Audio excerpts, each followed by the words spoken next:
Immediate reaction to the press conference? It was dark, man. It was the darkest press conference I've ever been a part of. But, you know, Conor McGregor is the master of mental warfare. I said it before, and I'll say it again, man. I think he's better than anybody, even Ali.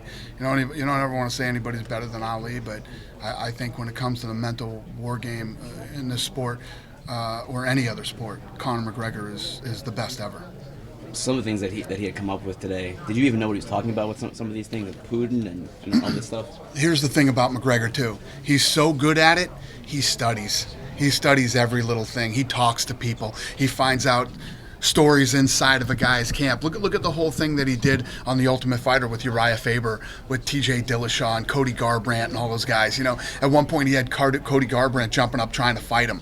You know, he is the master. He is the best ever to do it. Nobody does it better than Conor does. In hindsight, the right move to keep it away from the public, to keep this a private event? Yeah. I questioned it a couple times going in because I love having the fans be a part of everything that we do, but I absolutely made the right decision on this one. I felt it halfway through the press conference, and I'm definitely feeling it now. How do you think it would have been different if there were fans here? I think there would have been a lot more energy, and I think that there would have been a lot of Khabib supporters and a lot of Conor supporters, and I don't know. I just don't think it would have been a positive thing. I think it was much better this way. There will be, I guess, a press conference in Vegas with fans involved. Is there any extra security planned and that kind of thing? We had extra security here. We'll have security there, and we'll have security at the fight. And at the end of the day, one of the things that we obviously the fights are always great, man. I can count on one hand how many fights have sucked in the history of the UFC since we've been here. And we always try to put on the best show possible for the fans, and that's what we're going to do in Vegas too. So it will be good. What did it take to get Conor back? He had said he wanted an ownership stake, but he admitted today that he didn't get that. So what did it take to get him back in the UFC? Yeah, I mean, listen. Conor is the type of guy, Conor knows exactly what he's worth, what he expects to get, and at the end of the day, he's worth it. Conor McGregor, this thing, we were just looking at the streams for this, it beat Maymac. This press conference beat Maymac, the highest rated Maymac that we did on the tour. The kid's brilliant, and not only can he talk, is he funny, and all the other things that he is, he shows up and he fights. And he will fight anybody, anywhere, anytime. So he's worth it. It was not hard to get a deal done with Conor McGregor because we also know what he's worth. And the whiskey is part of that package with him. That it's going to be on the canvas, proper 12? Correct. Will this be the highest anyone's ever made in the UFC as far as fighters goes in this fight? Yeah, absolutely, because I think it's going to be the biggest pay-per-view we've ever done. This morning, I was doing the rounds this morning on different networks, and we were trending at 2.5 million pay-per-view buys, which is, if you look it up and you know the history of pay-per-view, it's one of the biggest ever. So not just in UFC, but everywhere. You're up there with like De La Hoya Mayweather. You're up there with Tyson versus Lennox Lewis, fights like that. So that's where that thing was trending this morning. I don't know what these numbers mean today, but it definitely doesn't suck, When you say trending, is that already pre-sales, or is that just people making requests? So they're based off pre-sales on all the different platforms, including ours. You said that John Jones is not headlining UFC 230 here at Madison Correct. Square Garden. Who is headlining UFC 230? We'll announce it soon. We're working on the deal now. Tickets are on sale this week, right? So I guess it would have to be sometime. Exactly. We got to get shit done. Hey, Dana, when there's that much tension and you're managing it and kind of keeping, I know when he grabbed the whiskey and he was trying to offer it, I saw you kind of making sure he wasn't going to drop it in his face or something like that. That's exactly what I thought he was going to do. Yeah. When you're doing that and then you get them in the square off and then somebody like Ali Abdelaziz is in the back and he starts talking, how disruptive is that sort of It's bad, thing? and that's one of the things that I tried to avoid at this press conference. It's bad enough when the two fighters are going at it, but then when the camps start to get involved, that's when shit goes south, and that's what we were trying to avoid here with everybody. Does that give you a little more pause for, like, as you go into fight week, like just contemplating that sort of thing? We were very smart in the way we handled this today, and we will be even smarter at the next one and at the fight. Due to the passion of the crowds that are going to be for these two fighters, are you guys doing anything different or beefing up security for this particular event? There's going to be security, and we're ready for this. We're ready for this. We made this fight.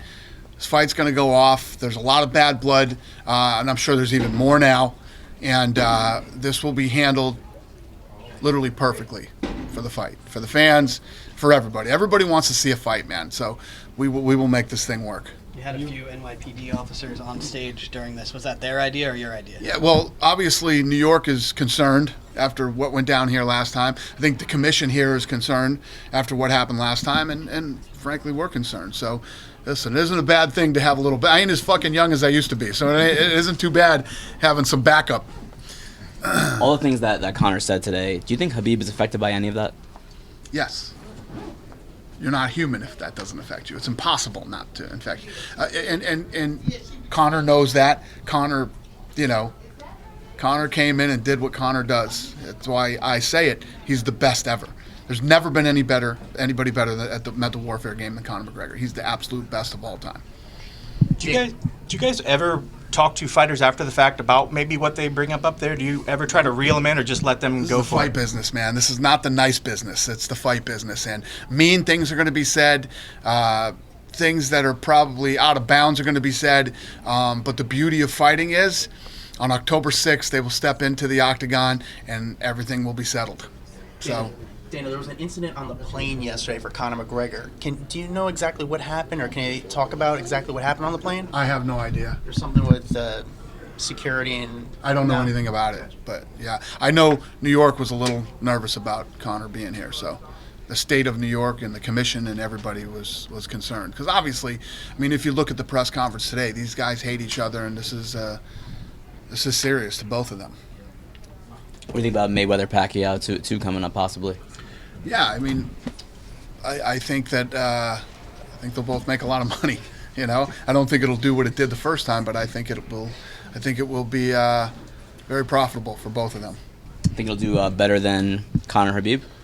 I don't know. The difference is here's the difference in a fight like this, and no disrespect to either one of those guys, because obviously, you know, if you look at what Floyd's done in his career, and I was a big Pacquiao fan, you know, his whole career. But what fight fans really want and what fight fans love are two animals who are in their prime, you know, and fighting for the belt or dislike or whatever it might be, like this situation with these two. The reason this fight is so big, because this is a real fight. This is a legit fight with two of the best in the absolute best in the world, undefeated, you know, Khabib and Conor McGregor, who's incredible. At the end of the day, that's what sells and that's what fans want to see. With John Jones coming back and Daniel Cormier saying he wants to defend his title again at light heavyweight before he fights Brock, what does that mean? Is there any chance those two coincide? We'll see how this thing plays out. First of all, Cormier's hand is still messed up from the fight with Stipe, so you know, we'll see how this whole thing plays out. I have literally no answers about any of that yet. What do you think the odds and this are? thing just happened yesterday with Jones. Right. Who saw that coming? He's not in shape. Yeah. He's got to get in shape and train.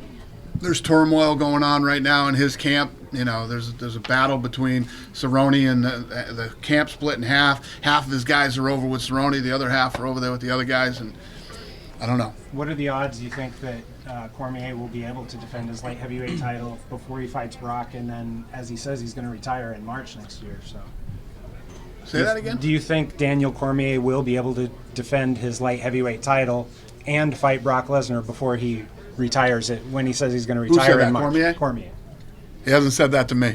Well, he said he was going to retire by his 40th birthday, which is March. Got it. Everybody says that. That's what they all say. Yeah. Retiring isn't as easy as it sounds. Yeah, have you spoke to John Jones? Have you talked to him since this? Just in text. Yeah. Not since this thing. Not since this happened yesterday. I've been.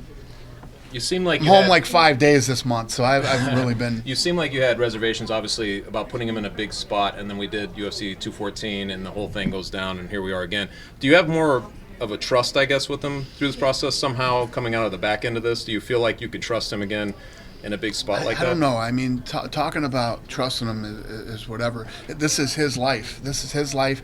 he's had obviously a lot of opportunities, and he's getting another one. Let's see what he does with it.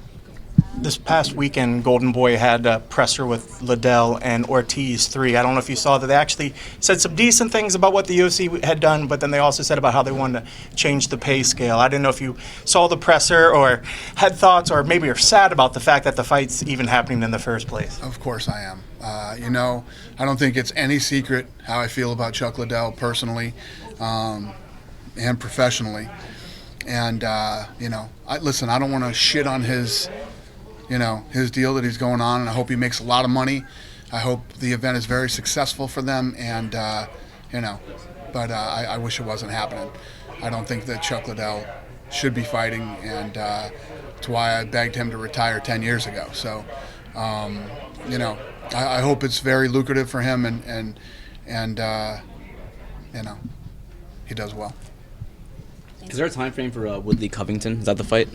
Yeah, that's the next fight that needs to happen. So, obviously, Woodley just fought. Colby couldn't fight because he was hurt. So, we'll see how that thing plays out, too.